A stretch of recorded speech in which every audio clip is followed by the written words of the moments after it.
All right, it looks like we're live, everyone. I'm so excited to be hosting this webinar today, and we've got two amazing educators with us, Megan Eaton and DJ Edgerly. Big welcome to you both. Now, do we have you guys live? Can you join and put your cameras on? Good afternoon. Hello. Wonderful. Thanks for being with us. I'm so excited to hear your entire presentation and, some of the stories that you've experienced, along this journey. Maybe why don't we start first, Megan, with an introduction. Introduce yourself and then also give a little bit of information about, why you are passionate about being an educator. Well, good afternoon. My name's Megan Eaton. I am a clinical perioperative educator. I have been involved in the OR world since 2010, and I love it. I started loving it in nursing school. I got into education to hopefully engage people and make them excited and passionate about the operating room as I am. Wonderful. Thank you. And DJ, over to you. Hi, I'm DJ Edgerly. I am also a clinical nurse educator for operating room here in Corewell South. And I have been in the operating room since 2015. I have been an educator since 2018.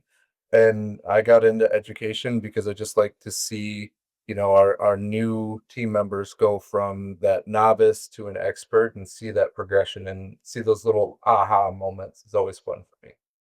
Wonderful. Yeah, and the work you guys do is so impactful, right? All those trainees, years to come, they're going to always point to this, early part of their journey. Now, thank you. I also want to introduce you to Emily Smith and Janess on our team. So you might see them pop up. So Emily is going to help us with some of the Q&A, and Janessa is going to help with some polls as well. So yes, looking forward to it. Maybe, Janessa, why don't you kick off the first poll, and then once we get through the poll, it's a live poll, so everyone will be able to see the responses as we go. And then once we get through that, we'll have the presentation. We'll get that kicked off. Great. I've just started the poll now.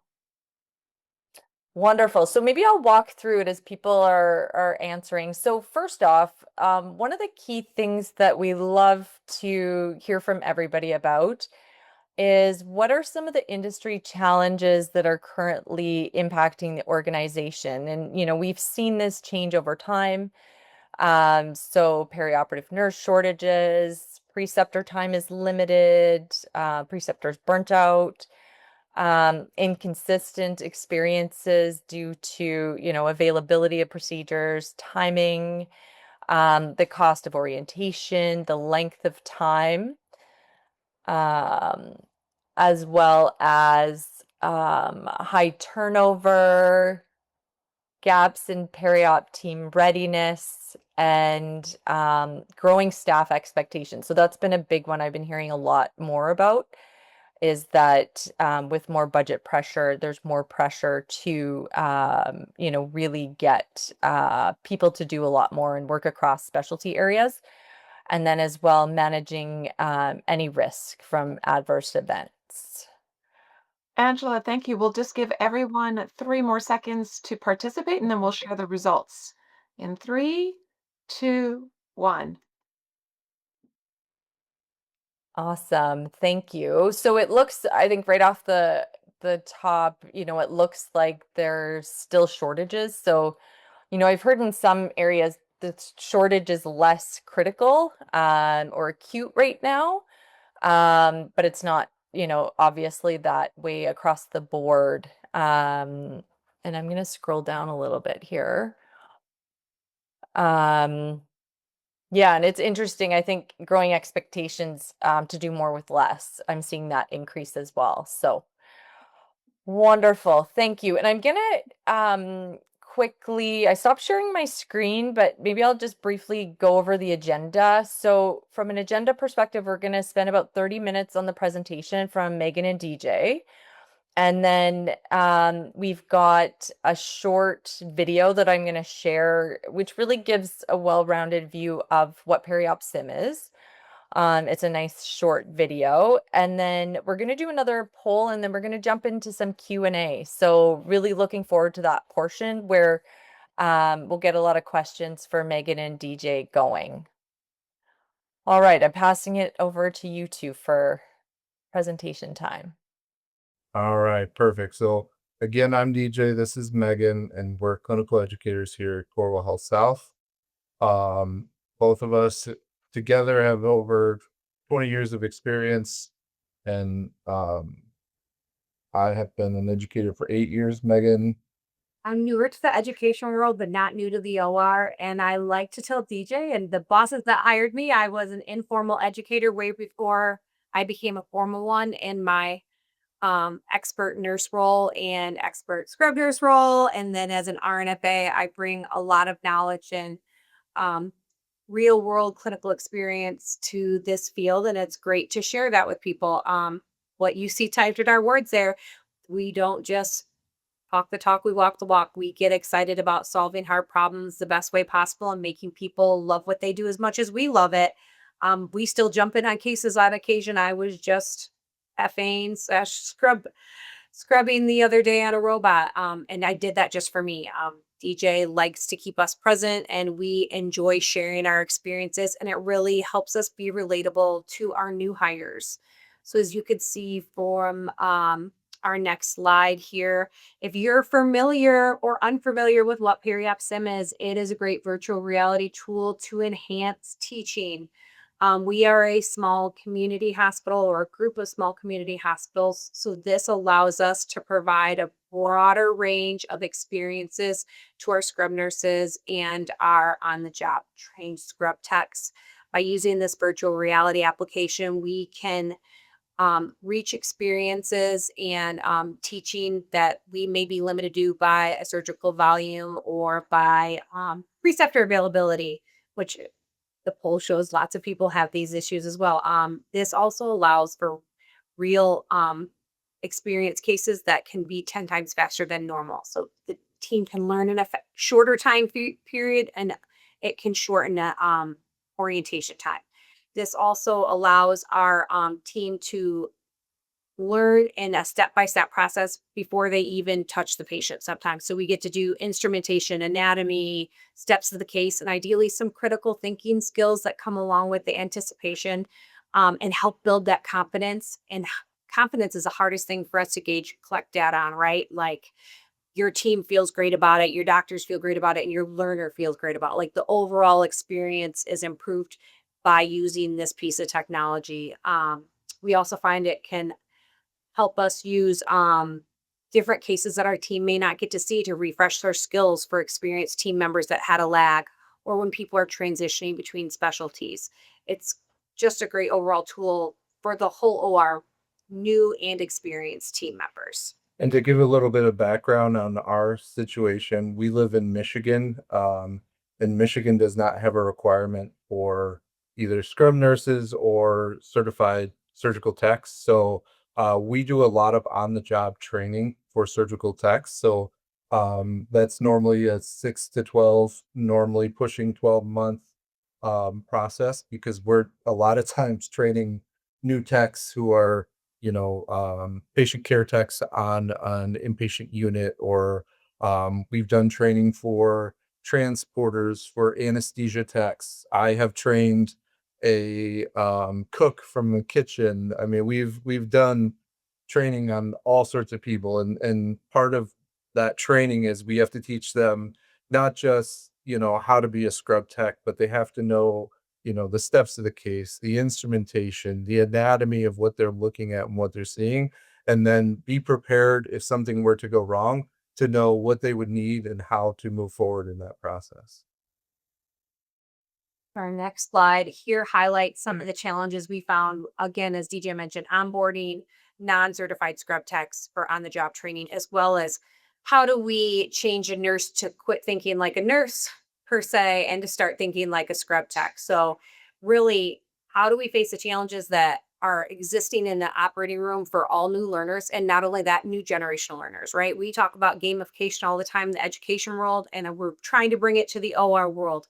This brings a game um, feel to the learning. It doesn't feel like it's learning because it's fun, it's interactive. If you hire in cohorts, because that's the way that your organization or school works, that's amazing, because then you can have your learners competing with each other on a leaderboard. I know when we had the opportunity to trial this, we had 5 select people between all the different ORs competing for the highest scores, and I got involved in it with because I'm a competitive person. So it really makes it a little bit more fun. But again, I want to go over the bullet points, the challenges. Learners sometimes feel overwhelmed in the operating room environment. It doesn't matter what role you in. There's so many things to learn in a short amount of time.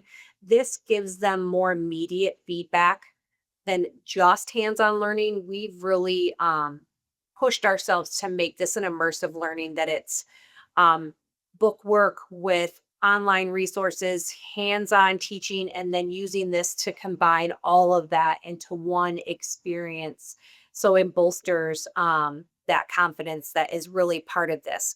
We also face a lot of staffing shortages for scrub techs and nurses and scrub nurses and FAs. So this allows us to reach a whole bunch of areas that we don't always get to touch on in a normal 6 to 12 month training period. It also, again, as previously mentioned, allows us to get exposure to a variety of specialties, because there are so many different case offerings, that if you have somebody that's supposed to be doing lap choles and inguinal hernias in your OR, but like for us, next week's a holiday week, so it's a short week, right? Now my learner can spend the whole week doing lap choles and inguinal hernias, and they're not delayed by the holiday and vacations. They're going to be continually learning. We currently have a learner who's about 6 weeks ahead in an orientation plan, because she invested so much in her own learning and took this with her and really embraced it. If you're a rural community hospital, you're going to have access to a variety of learning without having a preceptor. You don't even have to have the educator with somebody. We have 6 headsets. We're again lucky that we were funded that money, but people just tell us what they want and they check it out. We leave one with the manager at one of our facilities. Hey, if somebody wants to come put this on for a refresher, it's all signed in and ready to go. If somebody wants to practice some cases, if somebody wants to practice instrumentation, this is an opportunity for them. So again, we're taking, as you can see, I'm listing our challenges and how this removes each of those challenges. And again, OR is about money, right? Speed, speed, speed, time, time, time. This is taking time that a preceptor would be spending with somebody, that they can actually be improving their own skills in the case. And by the time that the orientee gets to them, their preceptor's refreshed, feeling good about themselves because they're not burnt out on training people.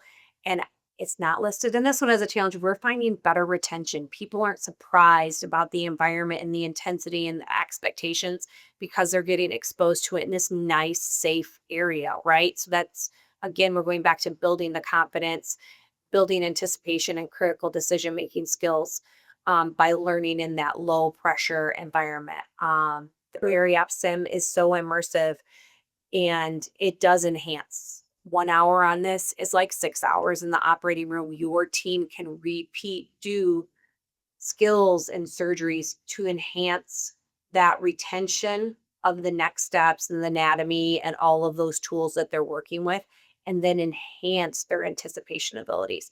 And it's preserving that surgeon and staff time. And we are now getting surgeon feedback that they're impressed with how much better the orientees are doing and the ability that they have to problem solve in the moment. And I'm going to touch on it right here at the bottom before we skip to the next slide. This is a potential for recruiting capabilities. But first, I want to hit over some graphics for you, just measurable data here that we have, just showing like that improvement, right? So right now, this is just based off of our information. Some of our learners over the past year and a half or so have had 62 sim hours. That led to 300 and what could have been 395 OR hours, right? So we're decreasing preceptor pay right there. We're increasing their access to operating room hours without taking the operating room hours. These are 313 educator hours that we that were redirected to other areas. This was a reduction in onboarding costs. This is a reduction in orientation costs. And again, satisfaction, right? The hardest thing for us to measure is surgeon satisfaction and staff satisfaction, but we're getting that for real feedback. Like we're improved learner readiness, learner happiness that's coming along with the retention in the role and the feedback from the preceptors about how much time less time they have to spend worrying that something's bad's going to happen in the case. And truly, as educators, we don't normally get feedback from our surgeons that is good. I will say the feedback we get from our surgeons is normally not great, but I will say, we have gotten feedback from our surgeons saying, I don't know what you're doing, but this person is better prepared and they're ahead of where they should be. Where did they come from? So that has definitely been good to see. So measuring your data is one of the best ways to show your stakeholders how successful this is because they want to see that. They want to see what's measurable. And what we can tell you is there is obviously we're showing the measurable data, but the unmeasurable is that amount of pride and readiness and satisfaction that is coming from learners, preceptors, and physicians. Our next slide here is just going to show you, in case you haven't had the opportunity to try on the headset or engage with it, we find that we use it in variable ways. The headset's great for the people that want real immersive, and if they can't have the in-person touch, they want to put this headset on and feel like they're in the OR, right? Keeping your hands up in the air, getting those true grade scores of passing anticipation and fluid movement. But in case you're somebody that wants to do it on the road and doesn't want to do a headset, we utilize an iPad app. We downloaded it to our desktops and our OR. That way, our people that have their subscriptions can't say that they don't have access. So, this is just another way to use this modality in a different format so that improving access, because everything is about access. And this is a 24/7 access for these learners. We've also had one of our learners, she started and then about a week and a half in, she took a trip to Australia. So she was gone for about 2 weeks. She downloaded this onto her iPad and she did several cases while she was flying to Australia. And she came back and it was like she hadn't missed a beat because she was practicing this on her flight to and from.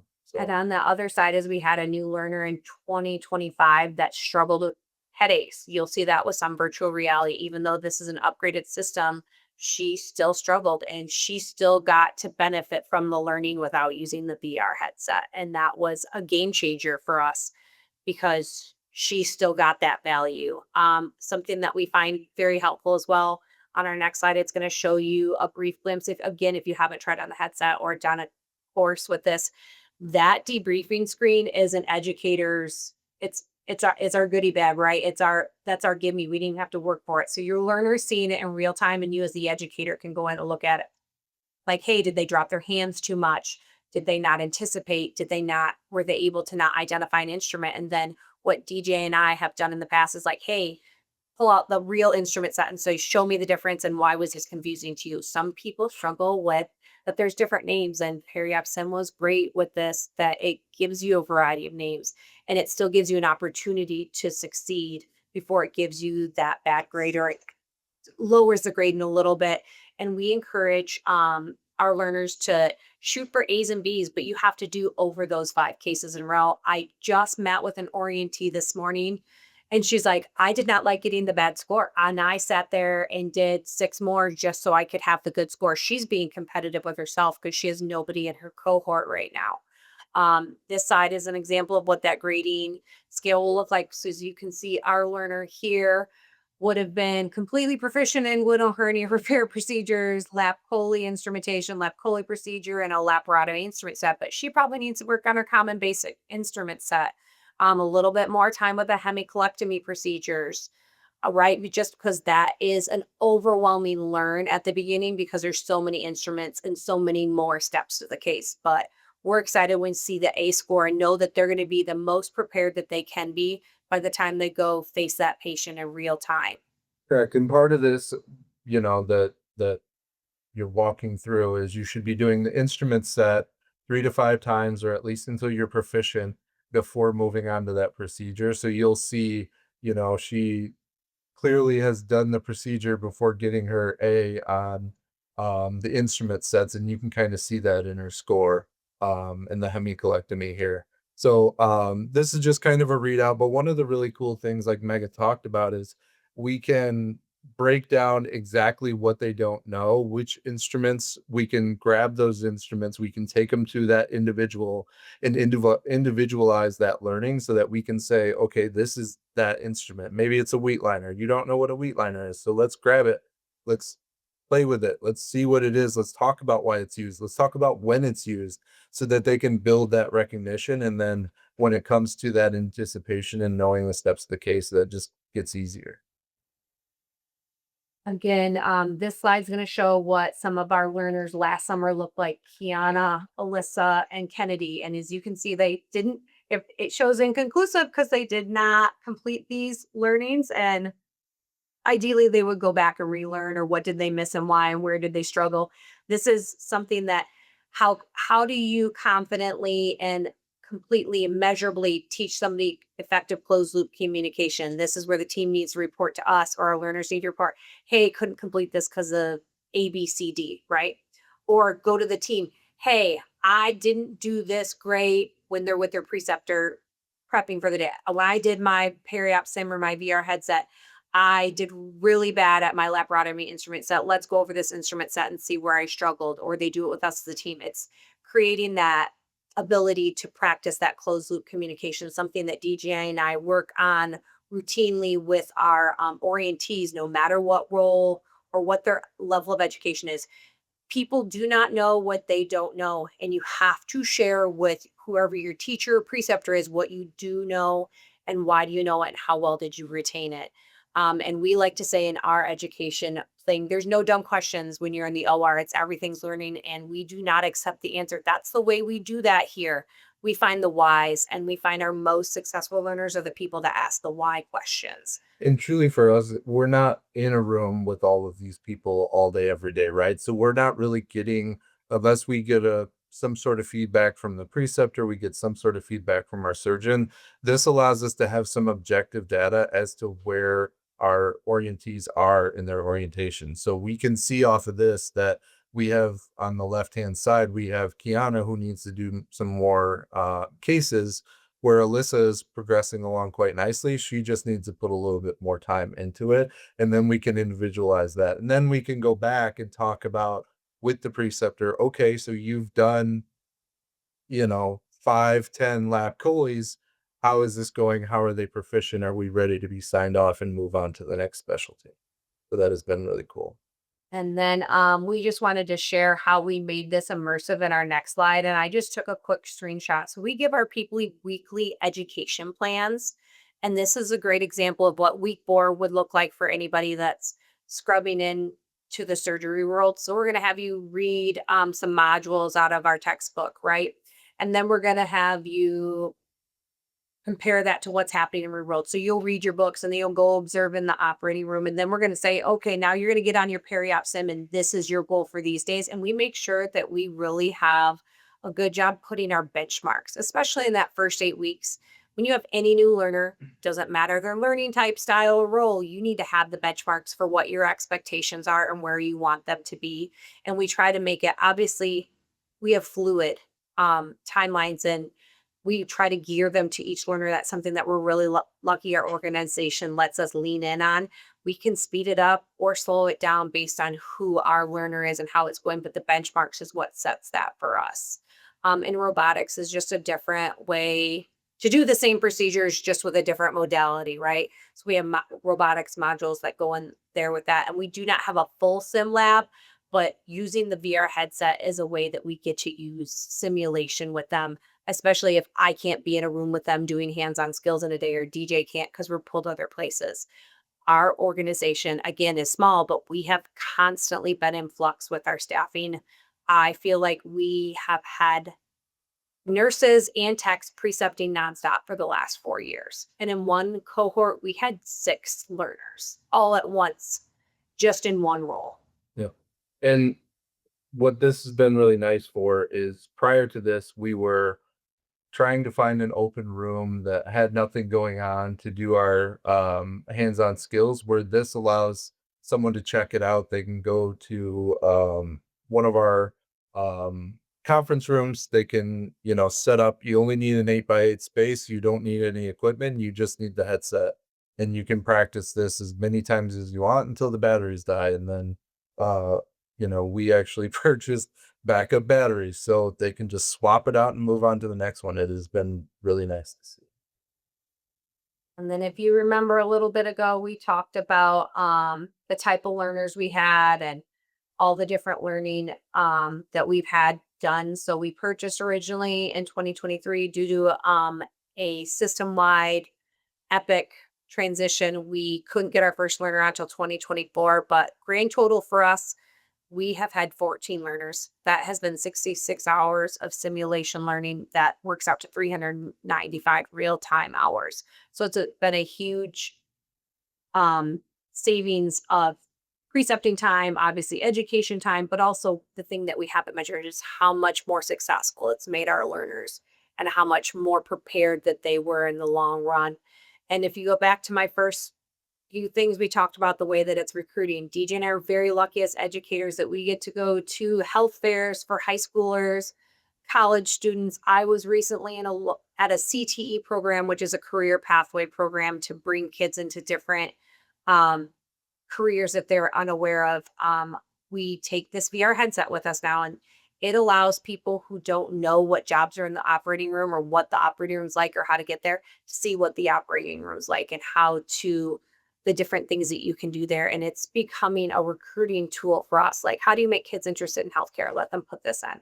How do you make nurses interested in the operating room because their hospital doesn't have the orientation time or the observing time? How can our organization as a whole recruit doctors? This could be one of the ways. That's our future state of what that looked like for our future doctors to be doing. Hey, if you can't get these touches in a room with a general surgeon, put on this headset and see what it looks like, see where it's at.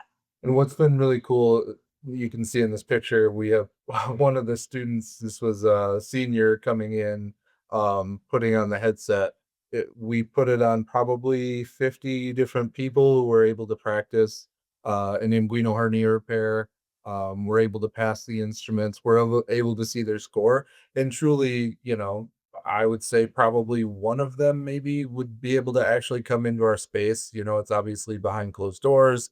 They have to have surgical scrubs. They have to have gown glove. They have to go through all of the steps, where this allows them to actually see what we do, see one of the potential careers without having to step into an operating room, which has been really neat. I think after I visited the high school, I got 6 phone calls, text messages, emails, and several from teachers. How do I help my student get into a healthcare career? How do I help my student get into the operating room? Or students, I've already a nurse tech at your hospital. How do I go about advancing my career so that I can make it to an operating room? What I like to tell anybody that shadows an ROR, again, I'm well aware I'm an OR geek. I love this. Your career path in the operating room is only limited by your own imagination. And what do you want to do? How do you want to get there? And what are you willing to do to get there? So this is just some overall measurements of success for us. Again, it's showing our stats, how many experiences. That 944, that was one of our latest learners, the girl that went to Australia. She has done the biggest bulk of experiences all on her own, off of her time here in the hospital, just because she likes it. To be honest, DJ and I have our kids try it out. Like, they're guinea pigs some days. And they try it on and do experiences.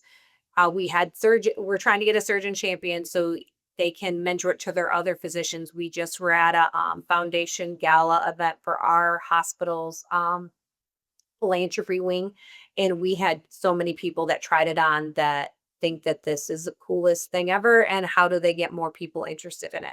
So again, this is just going to be a way to improve surgeon satisfaction, the hardest thing to measure. With our team member support, experienced staff get to refresh remedial skills and do remedial training, and cross training is a potential for particular specialties. We even have C-sections that are some of the programs that PeriopSim offers us. We are going to begin some cross training with our own OB team. We actually have a meeting tomorrow about how to improve our OB tech skills to match those of our operating room team members. Again, DJ and I have big ideas and goals, and our future state is using the Periop headset for skills validation for annual competencies. And this, again, is a way that you can use objective, not subjective data. You're not then relying on a skill validator and educator. It's checking out a headset and doing the requirement for that annual competency related to that skill. And one of the really cool things about that, relieving our preceptors, relieving our surgeons of that initial burden.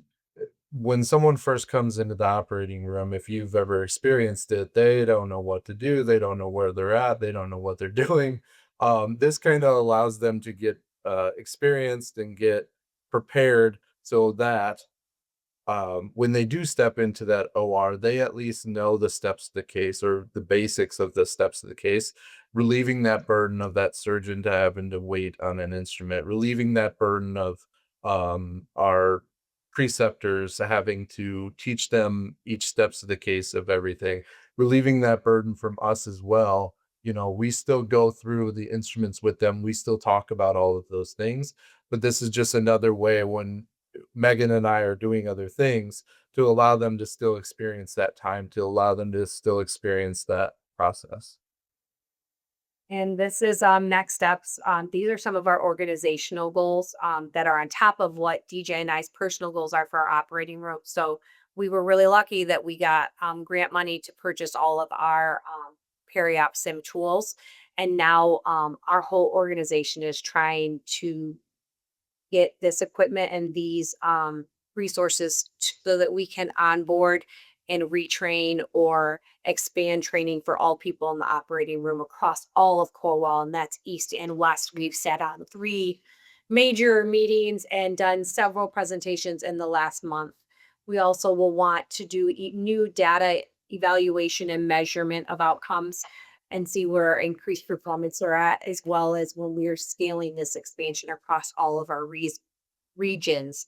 What we've proven already is that we are prepared sooner for OR readiness, right? We can replicate this model in a variety of ways. We have reduced the OR training burden and we have positive physician feedback.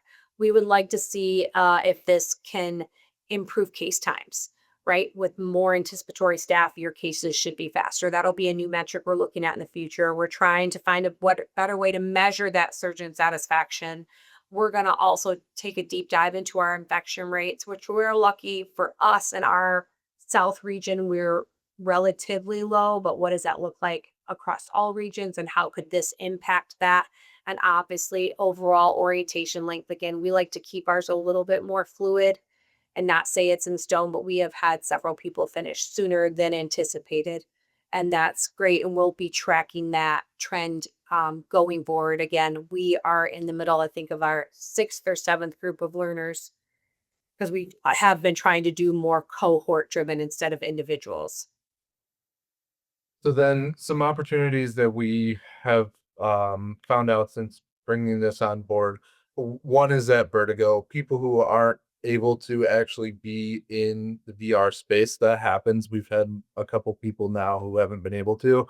The really nice thing is having that desktop app or having the iPad. We're in the process of getting a couple iPads that are going to be repurposed to us. And then we have it loaded on quite a few of our computers here at the hospital where they can just, okay, tomorrow I have, a bipolar hip. Let me do this 20 times so that I'm prepared without having to go into that VR space. The next part of it is the IT part of it. This part we didn't really think about as much. But if this is something you are going to onboard, I would recommend you get started on this process immediately because this was our most difficult spot. So we were right in the middle of a merge for us, merging with a couple different hospitals. And in the middle of that, we were merging all the one Epic system, all the one IT system, all of those things. And it put us on delay. So we originally got the funding for this in 2023 and didn't actually start until late 2024, January of 25, because our IT was on back order because they were doing our one Epic upgrade. So if this is something you're working on, or if this is something you're looking into, I think that piece is a huge piece of moving forward, because that was our biggest roadblock, was actually getting that piece going. It Another thing that did take a little while to figure out, and I think we've kind of got this dialed in, but is that integration into our orientation, figuring out where this fits in, where we should be doing these cases, when they should be on the headset, when they should be proficient in a certain score.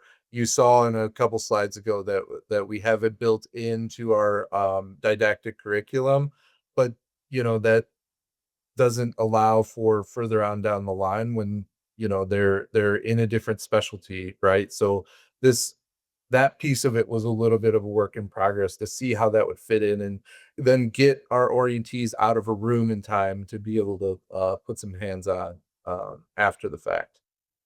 Stakeholder buy-in, this is something that's kind of been a learning curve for us. So what we have noticed is those people that are engaged, that are doing those cases, that are um, taking it upon themselves to be proficient and get those A scores and try and be the highest score on the leaderboard, are what we found are they're our highest performers, right? So how do we get everyone up to that minimum line, that A part, has been kind of a learning curve for us. The surgeon feedback part of it, like I said earlier, the feedback we get from our surgeons is normally negative. Again, we're getting some positive feedback, but truly uh, getting some consistent feedback from our surgeons on where each of our learners are, what each of their downfalls are, what they need to work on, and then just moving forward and actually dialing that into each individualized learner is really something we need to work on. And then the getting started piece of it was a little difficult. Again, with our IT stuff, we were integrating into one, not just Epic, but one IT system. So then getting that moving along and getting that approved through that process was difficult. So that's definitely something that I think if this is something you're looking into, you should definitely get ahead and work on that piece. We're going to save the Q&A until later on, but that is all that Megan and I have. You guys are amazing. It's like, it's a lot to roll something out across a curriculum. And then, it's also another big piece to continue to get buy-in and, the conversations with leadership, right? And I think, I meet with all different educators, that you guys are definitely remarkable in terms of how you communicate your impact, right? Because there's a lot of things happening every day, but it's important to recognize, some of the key points or some of the key milestones, with those efforts you're putting in. So big applause. And of course, there's always, more things to do. I'm really excited when we can see and more data is being put into healthcare systems that's becoming more accessible to educators in terms of length of orientation, procedure times. Are they being increased or like being decreased, right? Are people more efficient? That'll be super exciting. And once you have that data, let's do another one of these. Absolutely. Yeah. So what I'm going to do is we're just going to transition for a couple minutes. We're going to play a short video. It's like 2.5 minutes. And then we're going to do another poll, and then we're going to get to Q&A. So any questions, please start putting your questions. And then once we're done the second poll, we'll start to get back and we can ask DJ and Megan a few things. So I'm going to share my screen here. And just let me know if the audio is not coming through for some reason. Emily and Janess. All right, I'm hitting play. Healthcare is constantly changing and growing, developing at speeds that can be hard to keep up with. But this also means significant technological advancements that save lives. At Conquer Experience, we are harnessing new technologies to bring healthcare education into the future. Introducing PeriopSim, a perioperative training and assessment simulation experience, produced in collaboration with neuroscientists, surgeons, nurses, surgical technologists, and clinical educators to bring you a more effective and efficient training solution. PeriopSim is clinically proven to better prepare perioperative nurses and surgical technologists for clinical practice, and gives experienced healthcare staff a reliable way to keep skills up to date so they can remain confident and competent during surgery. PeriopSim also shortens time to procedural proficiency. It's up to 6 times faster, allowing learners to run through a traditional 1-hour procedure in as little as 10 minutes. The only product like it on the market. It really develops anticipation skill. And that's something that you cannot get unless you're doing cases. VR, you could do both. Getting to know your instrument as well as passing them correctly. It was actually like being in the OR. I think it makes it fun. Yeah, I thought it was fun. It was really Not fun. only was you learning, but it was fun to do it too. With the Experience portal, you have an organized view of all staff, students, and experiences. In settings, adding new students in groups is as simple as a click. Dashboard allows you to view the week's activity and shows you student competency in each experience. For detailed analytics, the reports page gives a comprehensive overview of individual student performance with the option to download reports. And leaderboards create incentive for student learning. By providing personalized performance reporting, PeriopSim delivers measurably better training and with lower implementation costs.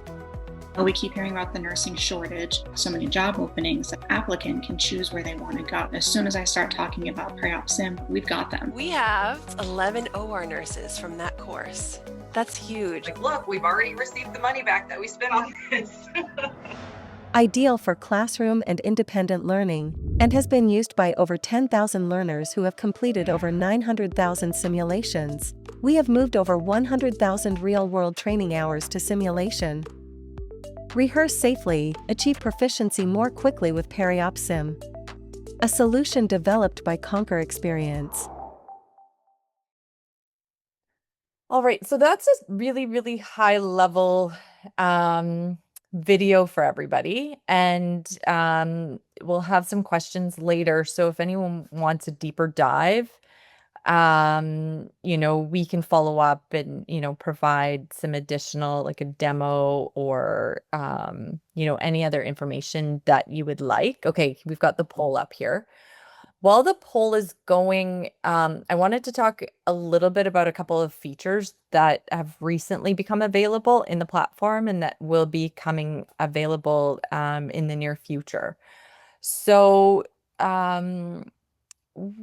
over the last year, one of the big things that we wanted to focus on was features for educators, to really impact them. So one of the things that we added was a meter in the back end, so in the experience portal, where it can give educators an idea of their level of completion with their learners, getting to that A competence level. So if an educator, is seeing learners not to get to that, A or B competence level, they're not going to see as many benefits. And so we wanted to find a way just at a quick glance. So, educators are able to guide people to that. And since we added that feature, I have been blown away by educators getting everybody to that A and B grade. And as, DJ mentioned, it takes concerted effort. It takes making sure it's in the curriculum and, getting those sims done before going into that procedure for the first time. Now, one of the things that, we've been thinking and we're really passionate about, we've been thinking a lot about is like, we want to get a lot of the basics and repetitive things that are not as fun for your preceptors and the team to be teaching. We want, when they go to the OR, a lot of the basics are covered. So then they have more time to focus on critical thinking and not focus on, some of the basics and confidence is a big piece of that. Now, we've also recently launched at AORN, we launched our ANCC contact hours for all of our content. So that was a really big deal. And a huge thank you to Jennifer Spath, our Periop educator, for taking us through that process. She did a phenomenal job, and now we can say that, with our orientation package, we've got 19 and a half contact hours, another 17 with pediatric cardiac. The other thing that I want to mention to everyone is that, over sort of the next 6 to 12 months, we are planning on releasing more content. We've set up 2 additional content studios over the past year. And so that content will be coming. And then anytime we're looking at new features or, we want to expand our content library, talk to me, because I do a lot of the working with health systems. So we did the pediatric cardiac with Boston Children's Hospital, which was a really, really amazing experience. Okay, that is all from me right now. If you ever have like questions, if you're a customer, you want to prioritize something, I make the decisions on new features. And I hear from you. So, what people would like next, right? We've got the tip of the iceberg in terms of what we've created right now. And so, all your great feedback, we love hearing it. So we've got the poll here, and the poll, all right. I think we could probably close it and get to Q&A because I really want to spend Q&A time. Awesome. Are we good with that and move to Q&A?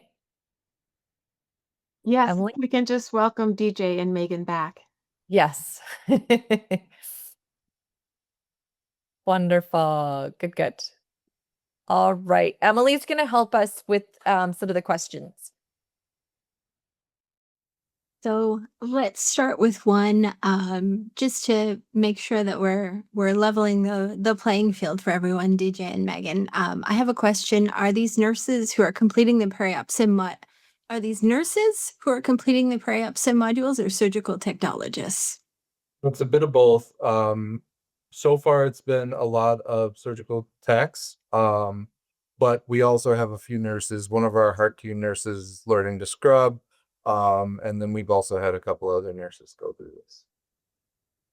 Okay, thank you. Something else is kind of, you did talk, I heard you talk as well about having a variety of learners over time, and on the fact that you'd included PeriopSim into a week-by-week plan. And I was wondering, what caused you to set it up that way? Have you kind of always done it that way, or did it change over time? Yeah, so our orientation is set up week by week or section by section, and we kind of just tried to play with this and figure out how to fit this into our already built plan. That way it was kind of seamless. Okay, so we're doing this and these are our benchmarks for this week. How do we get this person with this technology to that spot, right? How do we use this technology to make sure that they can reach those benchmarks before that time? Okay. There's a little bit of trial and error. I think when we first got it, we're like, hey, put it on and tell us what you like. Like we kind of let it be like free range chicken. Do what you want as long as you eat, right? Really, we were like so excited to have it and get it going. But then we're like, oh, wait, let's pull back. Let's make this a little bit more structured. That way we're not just like, oh, have fun when you want to. And it was like, okay, we need to see you logging onto this. We need to see you do it. And then again, we need to see you do these certain right. cases. Like sometimes we trust the people who say, oh yeah, I'm doing it. And then you go, look, well, the data is showing me that you're not doing it. No, I am. I was like, here it is in black and white that it doesn't seem to be that you have logged on since this date. Oh, you can see that? Yep, I can see everything. Correct. Also, yes, I've been using it, but this person's in their general rotation and now they're doing, burr holes or a hemicolectomy. Like, yes, I want you to do those things. We will get to that point, but we're not there yet. So let's practice this. Let's get proficient at this. Let's get an A grade at this. And let's make this repeatable so that when you do get to that point, your foundations are built, right?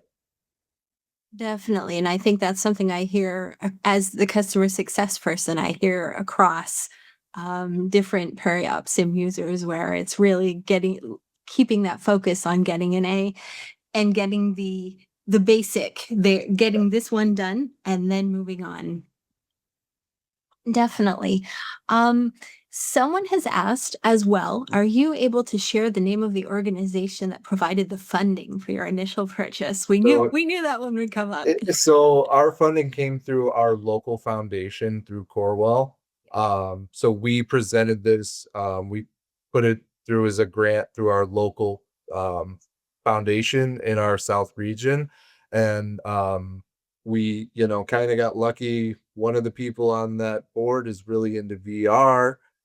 They were really excited about it and they wrote a check for it. And it was actually quite funny. 2 weeks ago, we were presenting this at that foundation, and that person was coming up, and we were talking through the process, and we were able to show exactly what they had purchased a couple years ago and how this is integrated into our orientation. So that was really cool. And the irony is that at that exact celebration that we're displaying this and sharing it and putting it on and giving the spiel that we gave you guys in we can get it down in 5 minutes and we can do it on repeat. Like it's almost that memorized. It's impressive, but also, do you need more money? Well, now I don't need more headsets, guys. I need subscription seats. So if you want to start writing checks, we will take those. I was like, do you want me to jump through an on fire hoop? Yes, I will.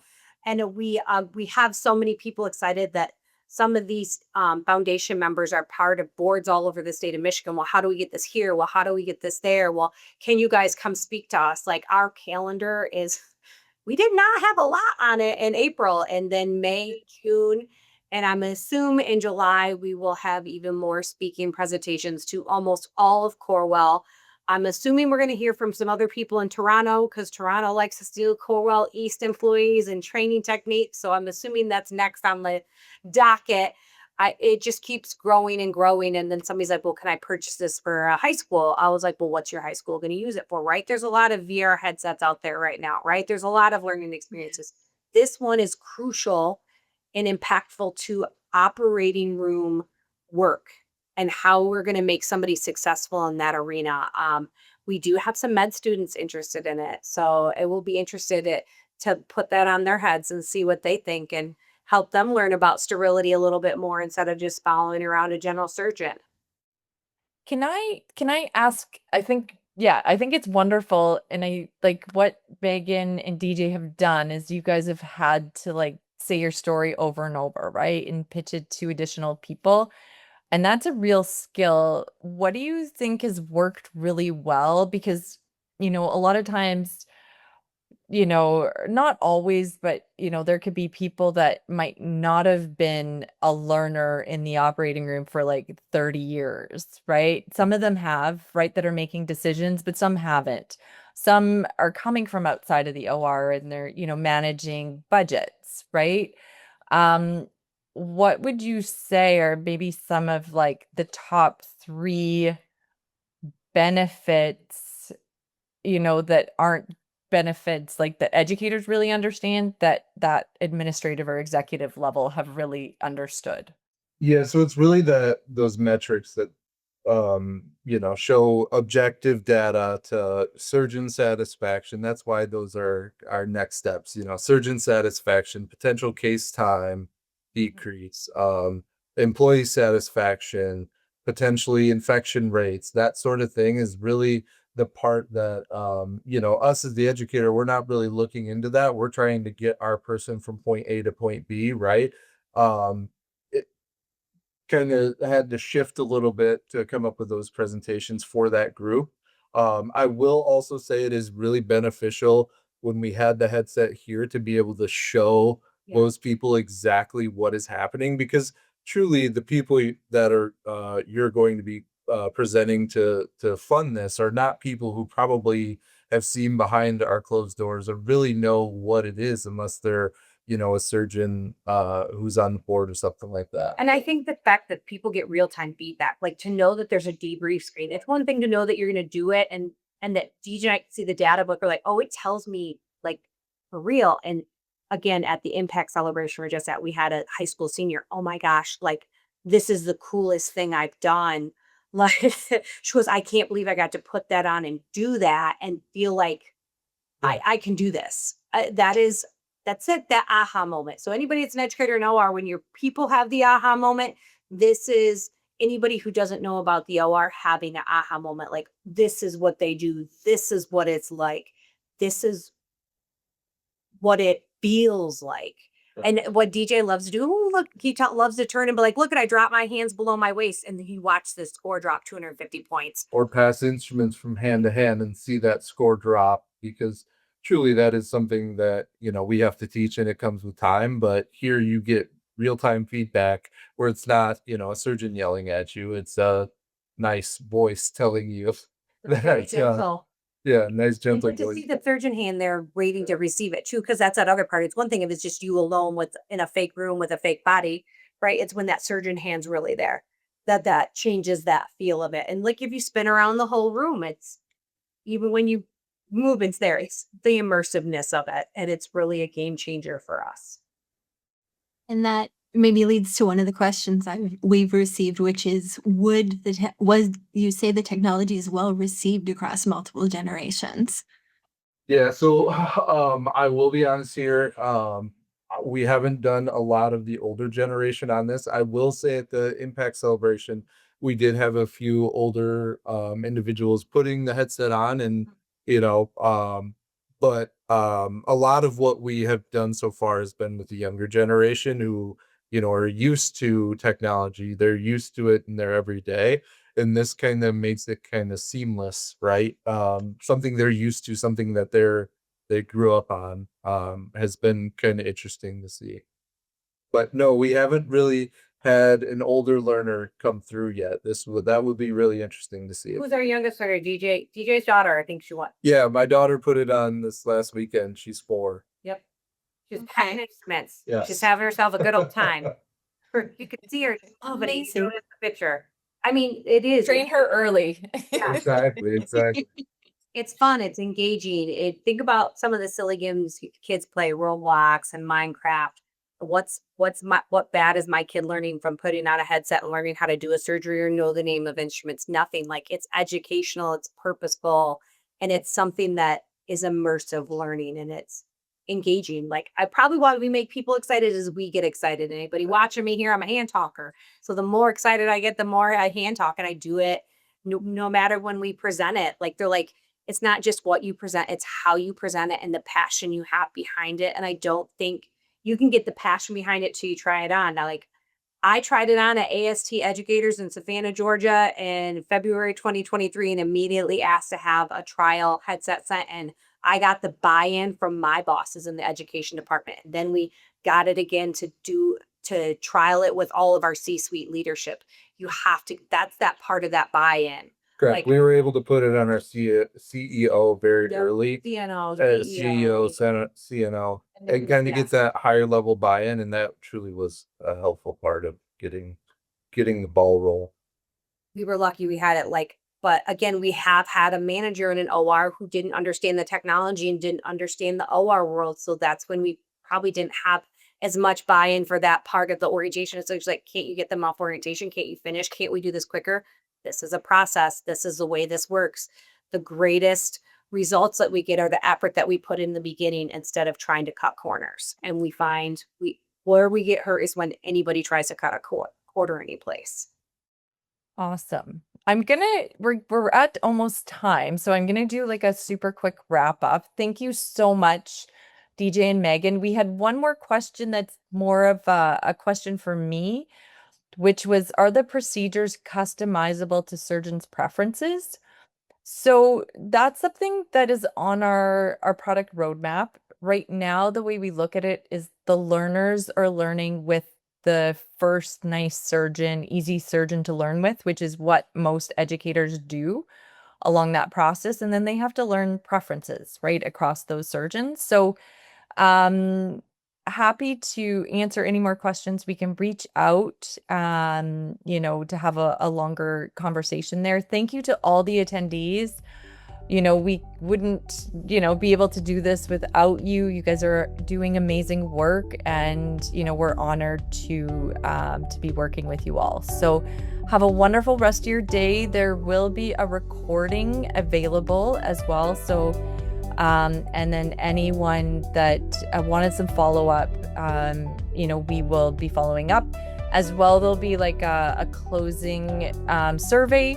Do fill it out if you have time. It's super quick, 3 questions, and it really helps us, understand how to do these better going forward. Thanks again. Thank you, Emily. Thank you, Janess. Thank you, DJ and Megan. Really, really appreciate you all. And have a wonderful day.